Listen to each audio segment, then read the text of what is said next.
নমস্কার, তোমাদের রান্নাঘরে সবাইকে স্বাগত জানাই। আজকে আপনাদের জন্য নিয়ে এলাম এমন একটা ভিডিও যেখানে আমি দেখাবো তালের পাল্প কিভাবে সঠিক বা সহজ পদ্ধতিতে কালেক্ট করবেন এবং সেই সঙ্গে চাইলে বহুদিন সংরক্ষণ করে রাখতে পারবেন ও সেই একই তালের পাল্প দিয়ে কিভাবে নরম নরম ফুলকো তালের রুটি তৈরি করবেন। তো এত কিছু জানতে গেলে আপনাকে অবশ্যই পুরো ভিডিওটা কন্টিনিউ করতে হবে। তো এর জন্য দেখুন একটা তাল নিয়েছি, মোটামুটি বড় সাইজের একটা তাল, 3টে আটি রয়েছে এই তালটাতে।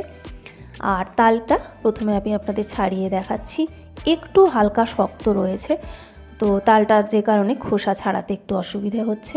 তবুও তালটাকে আমি কেটে নিচ্ছি, তার একটাই কারণ তালটা বোধহয় গাছ থেকে পড়ার সময় একটু ছেঁচা হয়ে গেছিলো। দেখুন এইরকম তাল যদি রেখে দেন তাহলে কিন্তু নষ্ট হয়ে যায়। তো আর আমি যেখানে থাকি বা যেখান থেকে ভিডিও করছি এখানে কিন্তু তাল চাইলেই প্রচুর পরিমাণে পাওয়া যায় না, তাই সেটাকে নষ্ট করাও ঠিক হবে না। তো সেই কারণে আমি কিন্তু তালটা আজকেই আপনাদের সঙ্গে ছাড়িয়ে শেয়ার করছি। এরকম যখন শক্ত থাকবে তালটা তখন অল্প অল্প জল দিয়ে আটিগুলোকে একটু মেখে নিতে হবে, কিন্তু এই নয় যে অতিরিক্ত পরিমাণে জল দিয়ে মাখাবেন, তাহলে কিন্তু তালের স্বাদ নষ্ট হয়ে যাবে, তালটা খেতে একেবারে ফ্যাসফ্যাসে লাগবে। তাই খুব অল্প পরিমাণ জল মিশিয়ে একটু নরম করে নিতে হবে। এবারে আমি আপনাদের কয়েকটা পদ্ধতি দেখিয়ে দিচ্ছি তালের রস বের করার। তো আমি এখানে এরকম স্টিম করার বাসনগুলো নিয়েছি, বাসনের ওপর দিকটা আঙুল দিয়ে দেখবেন একটু বেশ রগরগে রয়েছে, যাতে করে ঘষলে কিন্তু তালের পাল্পটা নিচে পড়ে যাবে। তো যাই হোক, এইভাবে তালের রস অবশ্যই বের করা যায়, কিন্তু সেটা কখনোই 2 মিনিট বা 5 মিনিটে হয়ে যায় না, একটু সময় সাপেক্ষ। দেখুন, আর সেই সঙ্গে হাতেও কিন্তু একটু চাপ তো পড়ে। তো এইভাবেও আপনি তালের রসটা বের করতে পারেন একটু সময় নিয়ে। এছাড়া বাড়িতে যদি এরকম 15-20 টাকা দামের যে গ্রেটারগুলো হয় সেটাতেও কিন্তু তালের রস বের করা যায়। আর এই গ্রেটারগুলো বেশিরভাগ বাড়িতেই থাকে, বিশেষ করে আদা করার জন্য চায়ের সঙ্গে বা অন্য কোনো রেসিপির সঙ্গে দেওয়ার সময় খুব সহজে এটি ব্যবহার করা যায়। তো এটা দিয়েও তালের পাল্প দেখুন সহজে বেরিয়ে যাচ্ছে, কিন্তু এটাও সময় লাগবে। তবে সব থেকে তাড়াতাড়ি হয় যদি বাড়িতে বড় গ্রেটার থাকে, তাহলে কিন্তু তালের পাল্পটা অনেক তাড়াতাড়ি তৈরি করা যায়। এর এই যে বড় যে হোলটা রয়েছে এটা দিয়েও করতে পারেন, বা এরকম ছোট ছোট হোল দিয়েও করে নিতে পারেন। তো আমার কাছে মনে হয়েছে বড় গ্রেটারটাই কিন্তু বেটার হবে এই 3টে অপশনের মধ্যে। তো যাই হোক, যেভাবে হোক মোটামুটি আপনাকে তালের পাল্পটা বের করে নিতে হবে। আর তালের পাল্প বের করা কিন্তু কষ্ট সাপেক্ষ। যদি আপনার রান্না করতে ভালো না লাগে তাহলে আপনার এই কাজটা করতে না যাওয়াই ভালো। এটা একমাত্র ভালোবেসে যারা রান্না করে তাদের জন্য। তালের পাল্পটা আপনি কালেক্ট করে নিলে বাকি রান্নাগুলো ভীষণ সহজ। তো দেখুন, আমি মোটামুটি যুদ্ধ করতে করতেই এতটা পাল্প বের করে ফেলেছি একটা তাল থেকে। আর দেখতেই পাচ্ছেন পাল্পটা কিন্তু ভীষণ ঘন রয়েছে, আমি কিন্তু জলও খুব বেশি সেইভাবে ব্যবহার করিনি। তো যাই হোক, তালের পাল্পের সঙ্গে প্রচুর পরিমাণে আঁশগুলো মিশে থাকে, যেটা দিয়ে যদি রেসিপি তৈরি করেন ভালো লাগবে না মুখে লাগলে, সেই কারণে অবশ্যই পাল্পটাকে ছেঁকে নিতে হবে। তার জন্য এই ঘন অবস্থায় কিভাবে ছাঁকবেন দেখুন, স্ট্রেনারে দিয়ে দিয়েছি। এবারে চামচ দিয়ে এইভাবে ঘুরিয়ে ঘুরিয়ে পাল্পটাকে কিন্তু বের করে নিতে হবে। চামচ দিয়ে পারুন, বা যদি সম্ভব না হয় হাত দিয়ে ঘষে ঘষেও কিন্তু খুব তাড়াতাড়ি বেরিয়ে যাবে। এটা কিন্তু এমন কিছু কঠিন কাজ নয়, খুব সহজেই কিন্তু তালের পাল্পটা বেরিয়ে যাবে। সঙ্গে যে এক্সট্রা আঁশগুলো রয়েছে সেটা কিন্তু এই স্ট্রেনারের মধ্যে আটকে থেকে যাবে। তো আপনি তালের পাল্পটাকে রাখতে চান বা যে কোনো রেসিপি তৈরি করতে চান, এই কাজটা কিন্তু অবশ্যই করে নেবেন। তো যাই হোক, তালের পাল্পটা পুরোটা নিয়ে নেওয়ার পরে এখানে আমি প্রায় 3 টেবিল চামচ চিনি দিচ্ছি। তাল কীরকম মিষ্টি রয়েছে সেই অনুযায়ী চিনিটা দেবেন। আর যদি সংরক্ষণ করে রাখতে চান তাহলে চিনিটা দিয়ে রাখলে তালটা কিন্তু বেশি দিন ভালো থাকবে। এবার গ্যাসে বসিয়ে দিলাম। গ্যাসে বসিয়ে এই তালের পাল্পটাকে কিন্তু ফোটাবো আমি 3 থেকে 4 মিনিট। এই সময়ের মধ্যে চিনি গলে যাবে। আর আরেকটা জিনিস, যদি আপনি এটাকে সংরক্ষণ করে খুব বেশি দিনের জন্য রাখতে চান ফ্রিজে, তাহলে কিন্তু এটাকে লো মিডিয়াম ফ্লেমে রেখে 8 থেকে 10 মিনিট ভালো করে ফুটিয়ে নেবেন। তো এখানে দেখতেই পাচ্ছেন কম পরিমাণে পাল্প, কাজে এটা আমার বেশি দিনের জন্য ব্যবহার আমি করছি না, 2 থেকে 3 দিনের মধ্যে এটা শেষ হয়ে যাবে। তো তাই আমি এটাকে 3 থেকে 4 মিনিট জাল করে নিচ্ছি।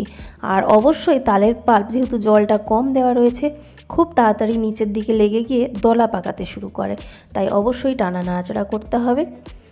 তো তাহলে যেটা বললাম, বেশি দিন রাখতে চাইলে 8 থেকে 10 মিনিট ফুটিয়ে নেবেন। আর মাঝে মাঝে ফ্রিজ থেকে বের করে কিন্তু আবার আপনাকে ফোটাতে হবে তালের পাল্পটা, যদি দীর্ঘদিন রাখতে চান। তাহলে ধরুন মাসে একবার করে তালের পাল্পটা বের করে আবার ফুটিয়ে ঠান্ডা করে নিতে হবে।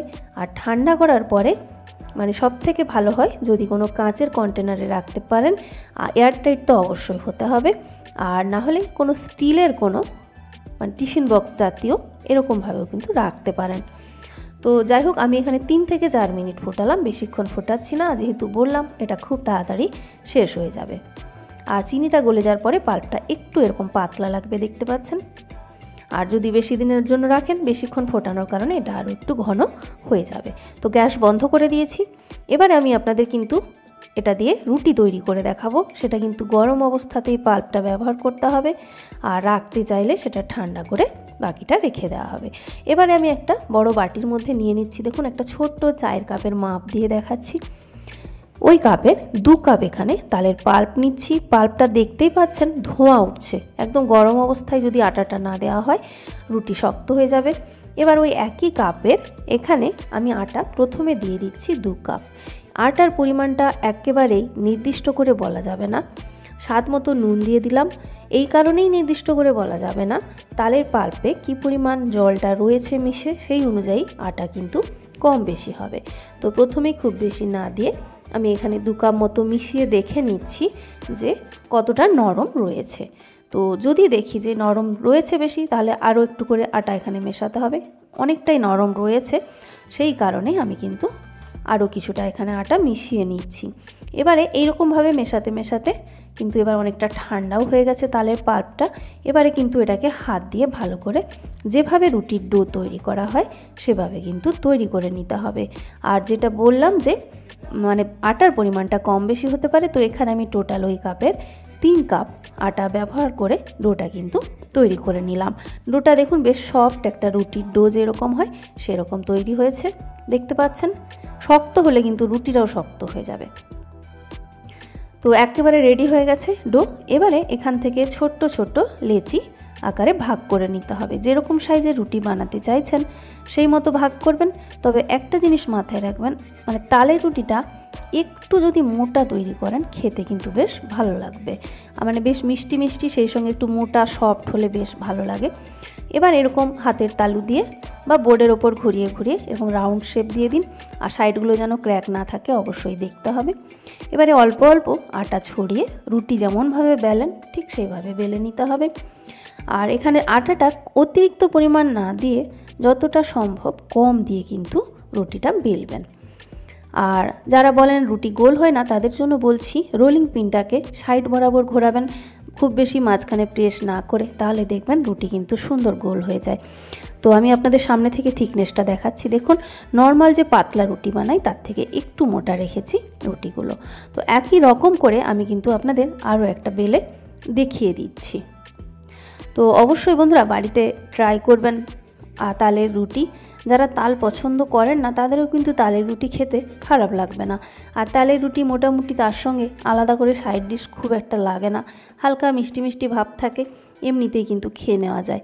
তো আপনারা কারা কারা আমার মতো বাড়িতে তালের রুটি পছন্দ করেন বা কোথা থেকে দেখছেন, সেখানে তাল পাওয়া যায় কি না কমেন্টে জানাতে কিন্তু ভুলবেন না।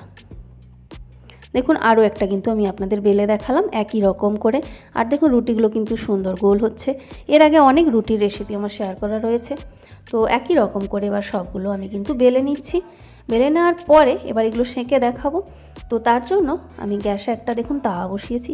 তাওয়াটা অতিরিক্ত গরম করা যাবে না, মাঝারি গরম হলেই রুটিটা কিন্তু তার মধ্যে দিয়ে দিতে হবে। আর ফ্লেমটাকে করে দিতে হবে লো টু মিডিয়াম। বাড়াতে পারেন, কিন্তু তালের রুটি খুব তাড়াতাড়ি পুড়ে যায়, তাই খেয়াল রাখবেন।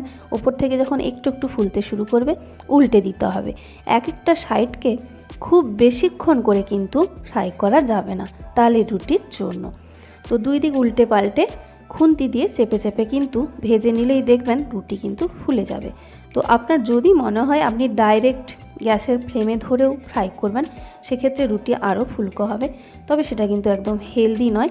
একটা সময় যখন কিন্তু রুটিটাকে ডাইরেক্ট ফ্লেমে ধরেই ফোলাতাম, তো এখন আর সেটা করি না, আমি অলরেডি এর একটা ভিডিও দিয়ে রেখেছি, দেখতে পারেন আপনারা চাইলে।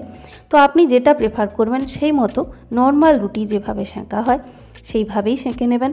একটা রুটি সেঁকা হয়ে গেলে পরেরটা দেওয়ার আগে অবশ্যই একটু মুছে দেবেন, যাতে পুড়ে যাওয়া আটাগুলো এই রুটির গায়ে না লেগে যায়। তো একই রকম করে কিন্তু সবগুলো ফ্রাই করতে হবে। তো আরেকটা জিনিস এখানে যেটা অবশ্যই আপনাকে মেনটেন করতে হবে, রুটিগুলো ভেজে রাখছেন যে পাত্রে, সেটাকে কিন্তু অবশ্যই সঙ্গে সঙ্গে রুটি সেঁকে রাখার সঙ্গে সঙ্গে ঢাকা দিয়ে দেবেন, নাহলে কিন্তু রুটি কিছুটা হলেও শক্ত হয়ে যাবে। তো আমি এখানে ঢাকা দিয়ে রেখেছিলাম, দেখতে পাচ্ছেন। তো একেবারে নরম নরম ফুলকো রুটি কিন্তু রেডি বন্ধুরা। সবাই ভালো থাকবেন, নেক্সট ভিডিওতে আবার সবার সঙ্গে দেখা হচ্ছে।